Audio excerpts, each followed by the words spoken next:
ও বৌদি, কি একটা কথা বলি শোনো তো। কি কথা?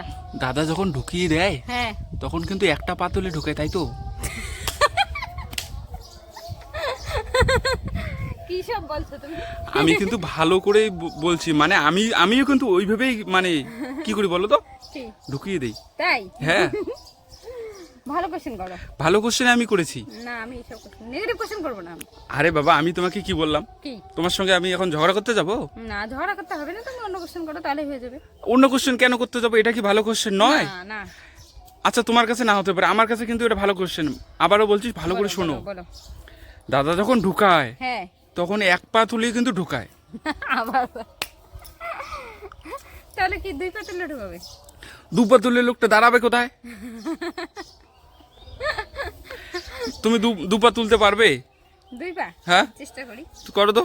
না, পারছো না তো? একটা পা তোলা যায়। একটা পা তোলা যায়। হ্যাঁ। আর দাদারা, মানে তোমার স্বামী, হ্যাঁ এক পা আগে এইভাবে তোলে, হ্যাঁ, তারপরে কিন্তু ঢুকিয়ে দেয়। এক পা তুলে ঢুকায়। এখন আমাকে কি বলতে হবে বলো? আমার প্রশ্ন হলো, হ্যাঁ, কোথায় সেটা কোথায় ঢুকায়? গর্তে। গর্তে? হ্যাঁ, বুঝলাম না ভালো করে। গর্তে ঢুকায়, ফুটোতে। ফুটোতে? হুম, তারপরেও বুঝলাম না, তারপরে বুঝলি? নিজের পা কেউ আবার ফুটোতে ঢোকাতে যাবে নাকি? তাহলে তুমি কোথায় ঢুকানোর কথা বলছো? আরে বাবা, ভালো করে চিন্তা করে দেখো, পা কেউ নিজের পাটা হুম, কেউ ফুটোতে ঢোকাতে যাবে? ঢোকাবে। নিশ্চয়ই না, ঢোকাবে। নিশ্চয়ই না। প্রত্যেক দিনেই ঢোকায়, এমন কোন জিনিস বলো, আর কোথায় সেটা ঢোকায়? এক পা তুলে ঢোকায়, তাই তো? হুম, কোথায় ঢোকায় আর কি বললে?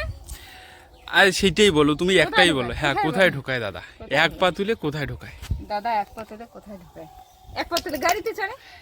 আরে বাবা, এখানে উঠির কথা বলছি না, চড়ার কথা ঢোকায়? বলছি না, ঢোকাবে একদম এক পা ইজিলি। তুলে, আমার এক পা তুলে কোথায় ঢোকায়? আমি বুঝতে পেরেছি, তোমার কিছু মনে পড়েছে। হ্যাঁ হ্যাঁ, হ্যাঁ, কোন কোন জিনিসটা?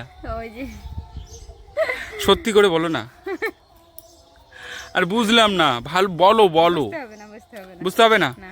আচ্ছা, তুমি আমার দাদার উত্তরটা বলো। দাদা এক পা তুলে কোথায় ঢোকায়, তাই দাদা, তো? হ্যাঁ হ্যাঁ,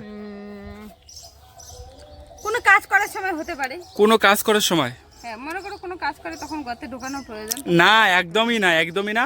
প্রত্যেক দিন দুবেলা তিন বেলা করেও সম্ভব হয় এটা। তাই? দুই হ্যাঁ, বেলা, তিন তুমি বেলা বাড়িতে থাকো, তুমি সেটা বাড়ি, দিনে না রাতে? তুমি দাদার বউ, মানে তোমার স্বামী কি করে তুমি জানো না? দিনে না রাতে? আরে বাবা, দিনের বেলা রাতের বেলা যে কোনো সময় হতে পারে সেটা। যে কোনো সময় হতে পারে। এক পা তুলে ঢোকায় দাদা। এক পা তুলে কোথায় ঢোকায়? কোথায় ঢোকায়, কোথায় ঢোকায় এক পা তুলে? মনে পড়তেছে না সত্যি। মনে পড়তেছে না? তার মানে তুমি, মনে হচ্ছে না। কোথায় তার মানে ঢোকায় এক তার পা মানে তুলে? তুমি দেখোনি কোনোদিন? মনে হয় দেখি নেই। মনে হয় দেখো নাই? না। তোমার স্বামী কি করে দেখলে সেটাও তো তুমি, আমি বলতে পারতাম। আরে বাবা একদম পজিটিভ, তারপরেও তুমি এটা কি করে বলতে না পারো? একটু ভেবে চিন্তে বলো, তাহলে পেয়ে যাবে। এক পা তুলে কোথায় ঢোকায় দাদা? কোথায় কোথায় কোথায় ঢোকায় সেটা? আচ্ছা, বলি একটা, যদি হয় আর কি সঠিক। আরে বাবা, একটা কেন, তুমি 10টা বলতে পারো। বলবো? হ্যাঁ, হ্যাঁ, সত্যি। এক পা তুলে মানে প্যান্ট পরে। প্যান্ট যখন পরে? দাদা মানে প্যান্ট যখন পরে তখন তো প্রথমে এক পাই তোলে, দুই পা তুলে তো আর প্যান্ট পরা সম্ভব হয় না। এক পা তুলে প্যান্টটা পরে, তারপরে একটা পা দেয়। আচ্ছা। এটাই করে। হ্যাঁ, প্যান্ট পরে, মানে প্যান্টে পাটা ঢুকিয়ে দেয়। প্যান্টে পাটা ঢুকিয়ে। এতক্ষণে তুমি বুঝতে পারলে? Right, right answer.